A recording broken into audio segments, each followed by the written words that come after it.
They are afraid of you. Because if I'm a pussy... No, you're not a pussy. I'm not saying you need to be loved. I'm just saying to be very neutral. He doesn't touch the curb on the way in, but still loses the rear. So yeah, you'd have to say it's... He was not discontent, and in the end, he owns the team, and he can make this decision, and I have to respect that. And now we are a fucking bunch of wanko.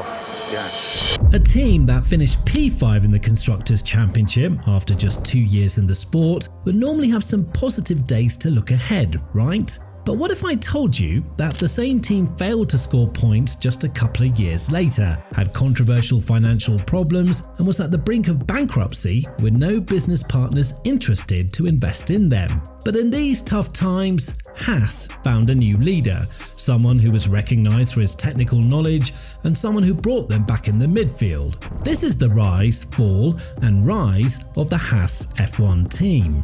Everything started back in 2014 when Gene Haas, the owner of the team, wanted to expand his racing portfolio. At the time, he had a decent performing team in NASCAR, but we all know that the popularity of this category is limited to the USA only, and Gene wanted more of a global impact. That's why he decided to join Formula One. However, given the fact that it's an elite competition, certain conditions have to be met. Luckily for him, an F1 squad called Marussia went into administration at the end of 2014. This opened the gates for Haas's potential entry in the sport, as Gene was the top candidate among the investors to replace the missing team in Formula One. After a full year of fulfilling criteria, Haas finally debuted at the Australian GP in 2016, a race that marked the return of an American team in Formula One for the first time in 30 years. But prior to that, there was a recruitment process in which Gene had to choose who's going to lead them to the promised land. That man was Guenther Steiner, a former managing director of Jaguar and a technical operations director of Red Bull Racing. It was the perfect match. In a time when Jaguar was in deep financial problems, it was Guenther who was able to get them out and save them from bankruptcy. His experience from Red Bull made him a very solid match to lead a newbie squad into deep ventures. But the connection with Gene Haas was made a lot earlier. Back in 2008, one of the first years of Steiner's absence from Formula One and focus on NASCAR, he met Gene. There was a huge interest from Guenther's side to enter the sport he used to be a very important factor in, but then again, it had to make financial sense for him. That's why he managed to convince Gene to invest in a team and make him the team principal and leader. The perfect combination to prove that you're worth it without having the financial capabilities behind your back. So the perfect duo was born, Gene and Guenther. Little did we know that this is the team principal who would be responsible for the rise and fall of Haas in such a short time span. But we'll get right into that. What's very important to state here, before we continue, is the business concept that the team entered F1 as. Originally, Gene wanted to enter F1 by ordering a customer car from one of the teams. Obviously, such an idea wouldn't have passed the approval of the FIA, which meant that Haas would have to build their own F1 team. And that's how they entered the sport in 2016, becoming a Ferrari-powered squad. But here's the trick. Gene Haas entered the sport in the cheapest way possible. The chassis was built by Dallara, an Italian manufacturer, and everything else was bought by Ferrari. The owner minimised costs by purchasing as many permitted parts as possible from the Maranello-based squad, and the in-house development was focused on the chassis design as well as the aerodynamics. With such a concept, it was more or less written for the team to not have a great start. But Steiner defied the odds and had a great debut in their first year. In 2016, the team started and finished the season with Romain Grosjean and Esteban Gutierrez. They finished P8 in the Constructors' Championship, which was a success considering they were dubbed to be dead last, and this meant tens of millions of dollars more input to develop the car for the next season. The highest finish was P5 from Grosjean at the Bahrain GP, while the highest qualifying position was P7. The team ended with a total of 5 races in the points, so from that point on, Steiner was dubbed as the superstar on the grid that had this immense aura around him. But changes were needed. Gutierrez's performance was not good enough, and Kevin Magnussen replaced him. We're talking about an immense talent that found himself at the wrong place in the beginning of his career, so a new environment was precisely precisely what he needed.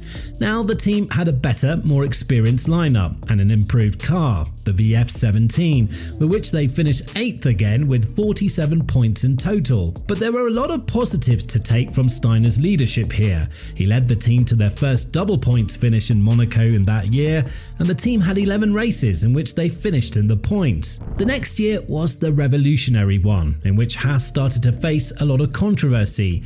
Their partnership with Ferrari was brought into question because the car they used looked very similar to the one that the Maranello-based squad used as well. Many started to suspect that Haas are literally copying everything they can from Ferrari and crushing the most sacred rule in the world of Formula 1, innovation.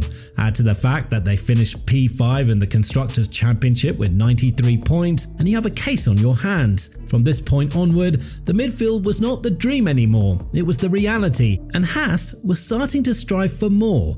And in 2019, normally the expectations had risen through the roof.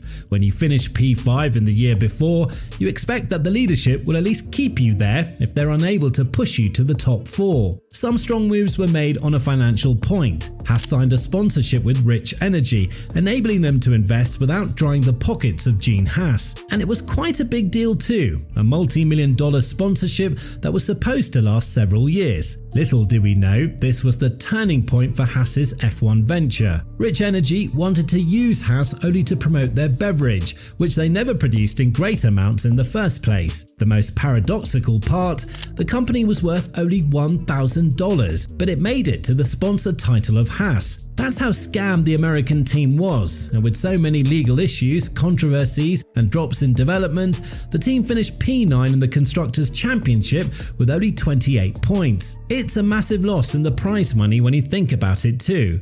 So now that they're pushed against the wall, it was up to Haas and Steiner to think of a model to get out of the crisis they found themselves in. The problem was that the crisis was on both frontiers, financial and developmental. So now you don't have money and you can't improve the performance of your car either. There have now been more than 18 million confirmed cases around the world. 2020 is when COVID-19 hit, and that was yet another massive setback for Steiner to guide his team in calmer waters. With the same lineup, the team scored only 3 points. The most memorable moment from that season was the horrifying crash of Romain Grosjean, who miraculously survived after seeing his car being split in two. That was his last F1 race as of now. Given the fact that 2021 was more or less a wasted season for them already, the decision of Steiner and Haas was to focus on 2022 and the new regulations. But the financial cost of keeping an underperforming F1 team has started to show on the surface. Grosjean and Magnussen were dropped as Steiner made a decision to start a season with 2 rookie drivers, Mick Schumacher and Nikita Mazepin. At that time, it was dubbed to be a very intelligent move. Schumacher came from winning an F2 championship, while Mazepin came with tons of money behind his back through Uralkali, the company that his father owned. But 2021 was also the first year in which not only the team finished without points, but they also had tons of crashes and millions of dollars invested in those reparations. This was one of the first moves that signed the downfall of Steiner as the team principal and leader of Haas. In 2022, due to Russia's invasion of Ukraine, Haas was forced to get rid of Mazepin and the money that his father brought to the team. Even if it wasn't for this, Mazepin was definitely the worst driver on the grid, so it came as a relief from a performance point of view. However, the financial strain was felt even more. The team prepared for the new regulations for a long period of time, and now they've met a massive setback from their sponsors. Still, they decided to bring back Magnussen, a driver who had a proven record of scoring points, to drive alongside Schumacher. And it was precisely this year in which Steiner had a lot on his plate to deal with. Schumacher's position was brought into question, with many believing that Guenther is the one who effectively ended his career as an F1 driver. Mick was put under constant pressure because of all the crashes that happened that year, with Monaco, Jeddah and Imola being the most memorable ones. Mick was on top of the crash list that year among F1 F1 drivers, so Steiner applied pressure on him, either score points or see yourself drop from the team. This came after he finished P6 in Austria and P8 in Silverstone, so it's not like he didn't have experience in scoring points in F1. But what followed next is a downfall in the overall performance of Haas. Steiner was believed to be in the wrong because if we compare the performance of Mick and Kevin in the second half of the season, Mick was better on many occasions. It's just the fact that he was forced to score points in a position that the car was unable to be in the top 10 on pure merit. And that's when Steiner decided that enough is enough, and he's going to bring in an experienced driver for 2023, Nico Hülkenberg. However, it was the first and last year in which Steiner was allowed to lead the team with this duo of drivers. Tons of issues with the development of the car, strategy problems and external factors led to the fact that Steiner was not just a good leader at all. Yes, he had this charisma when he appeared on Drive to Survive, and truth be told, he raised the show to the levels it saw in the past couple of years. Whenever we went to a circuit, we saw printed faces of Steiner and fans being literally in love with him. But apart from his marketing appeal and charisma, he didn't have much to offer. He didn't have any solutions to the team's problems, and Gene Haas needed results. It was reported that Steiner wanted to invest in new facilities. He believed that the model Gene Haas uses is outdated, and there is no place for it in the modern day Formula 1 era. He even brought a new sponsor in 2023, MoneyGram, but it wasn't enough to fix their issues. Gene was adamant that the concept works, it's just the leadership that needs a change, and that's when a big decision was made. Guenther Steiner was replaced by Ayao Komatsu. At that time, Komatsu was the director of engineering, so he had the technical knowledge that Haas needed to dig themselves out of the hole that Steiner put them into. I don't want to put all of the blame on Steiner's shoulders, but he might have been too ambitious for a team that had no facilities to score those results with. This ended up with the ruined career of Mick Schumacher, who is still struggling to find an F1 seat after the last Haas spell, and with a team that needed repairment as soon as possible. Of course, the 2024 season was heavily impacted by Steiner's development because the car has been guided in a direction from him. The departure came early in 2024, but since Komatsu came as team leader, everyone in the team was adamant that a change of mentality was present. With the same lineup, the team was able to finish 7th in the Constructors' Championship in 2024, accumulating a total of 58 points, primarily because of Nico Hülkenberg. So we cannot really blame Steiner for wanting a more experienced driver on Schumacher's seat, because it's that same driver who put the car back in the midfield.